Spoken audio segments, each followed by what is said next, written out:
Hello friends, எல்லாருக்கும் வணக்கம். நம்ம வீட்டு சமையல் சேனலுக்கு உங்களை அன்புடன் வரவேற்கிறேன். ஃப்ரெண்ட்ஸ், இன்றைக்கி நம்ம வீட்டு சேனலில் நம்ம பார்க்கக்கூடிய வீடியோ ஒரு அருமையான குழம்பு ரெசிபி தான் பார்க்க போகிறோம். உப்பு கண்டம் குழம்பு தான் பார்க்க போகிறோம். உப்பு கண்டம்ங்கிறது நம்ம கறியை உப்பு மஞ்சள் தூள்லாம் போட்டு காய வச்சு எடுக்கிறது தான் உப்பு கண்டம். இதை இப்போ கொஞ்சமாக எடுத்துகிட்டு இந்த மாதிரி அம்மிக்கல்லில் வச்சு நல்லா தட்டி எடுத்துக்கலாம். அப்படியே போட்டிங்கன்னா வேகாது. தட்டி எடுத்துகிட்டு இதை ஒரு குக்கரில் சேர்த்துக்கலாம். குக்கரில் சேர்த்துட்டு ஒரு ஸ்பூன் அளவுக்கு இஞ்சி பூண்டு தட்டி சேர்த்துக்கலாம். ஒரு வெங்காயத்தை நீளமாக கட் பண்ணி சேர்த்துக்கலாம். ஒரு தக்காளியை சின்ன சின்னதாக கட் பண்ணி சேர்த்துட்டு கொஞ்சமாக மஞ்சள் தூள், கொஞ்சம் கல் உப்பு சேர்த்துட்டு ஒரு கிளாஸ் அளவுக்கு தண்ணி சேர்த்துட்டு இதை நல்லா மிக்ஸ் பண்ணி இப்போ மூடி போட்டு இதை வச்சிடலாம். அடுப்பில் வச்சுட்டு ஒரு 6 விசில் வச்சு எடுத்துக்கலாம். இப்போ பார்த்திங்கன்னா ஒரு மிக்ஸி ஜாரில் 1/4 மூடி அளவுக்கு தேங்காய் துருவி சேர்த்துருக்கேன். 1/4 டீஸ்பூன் மிளகு சேர்த்துருக்கேன். 1/4 டீஸ்பூன் சீரகம், 1/4 டீஸ்பூன் சோம்பு எல்லாம் சேர்த்துட்டு நான் இப்போ அரைச்சி எடுத்துக்கிறேன். அரைச்சி எடுத்ததுக்கப்புறம் இப்போ ஒரு பேன் சூடானதும் அதில் கொஞ்சமாக நல்லெண்ணெய் சேர்த்துக்கலாம்.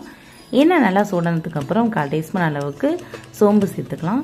சோம்பு பொரிஞ்சதுக்கப்புறம் ஒரு பட்டை, ஒரு பிரியாணி இலை, 3 கிராம்பு சேர்த்துக்கலாம். இப்போ இது எல்லாத்தையும் லேசாக வதக்கி விட்டுக்கலாம்.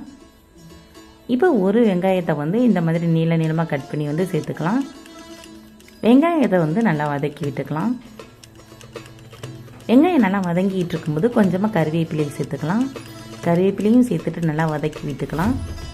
ஒரு 3 பச்சை மிளகாயை நீளமாக கட் பண்ணி சேர்த்துக்கலாம். கீறிட்டு சேர்த்துக்கலாம். இப்போ 1 ஸ்பூன் அளவுக்கு இஞ்சி பூண்டு தட்டி சேர்த்துக்கலாம். ஆல்ரெடி இஞ்சி பூண்டு சேர்த்துருக்கோம். இப்போ 1 ஸ்பூன் அளவுக்கு சேர்த்துக்குங்க.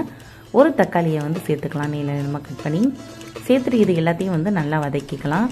இப்போ தக்காளி நல்லா வதங்கினதுக்கப்புறம் விசில் அடங்கிடுச்சான்னு பார்த்துட்டு அதில் உள்ள அந்த உப்பு கண்டத்தை மட்டும் அப்படியே அரைச்சி அதில் சேர்த்துக்கலாம். தண்ணீர் இருக்கட்டும், அப்படியே தண்ணீரை சேர்க்க வேண்டாம். இப்போதைக்கு எண்ணெயில் அந்த உப்பு கண்டத்தை மட்டும் அரைச்சி அந்த எண்ணெயிலேயே சேர்த்துட்டு அதை நல்லா பிரட்டி விட்டுக்கலாம். அந்த எண்ணெயிலேயே நல்லா ஒரு 5 நிமிஷம் அப்படியே எண்ணெயிலே நல்லா வதக்கி விட்டுக்கலாம்.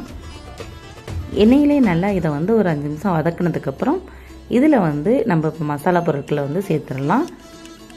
இப்போ 2 ஸ்பூன் தனி மிளகாய் தூள் சேர்த்துருக்கேன். வீட்டில் அரைச்சது தான். மிளகாய்த்தூள், மல்லித்தூள் எல்லாமே வீட்டில் அரைச்சது தான். 2 ஸ்பூன் மிளகாய்த்தூள், 3 ஸ்பூன் மல்லித்தூள் சேர்த்துக்கலாம். கொஞ்சமாக மஞ்சள் தூள் சேர்த்துக்கலாம். எல்லாம் சேர்த்துட்டு இப்போ இதை நல்லா கிளறி விட்டுக்கலாம்.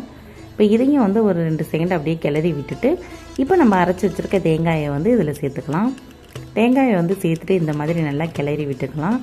இப்போ கிளறி விட்டுட்டு உங்களுக்கு எப்படி குழம்பு திக்காக வேணும்னா தண்ணீர் கம்மியாக சேர்த்துக்கோங்க. அப்படி இல்லைன்னா தண்ணீர் கொஞ்சம் அதிகமாக சேர்த்துக்கோங்க. நான் கொஞ்சம் தண்ணியாக தான் வைக்க போகிறேன்.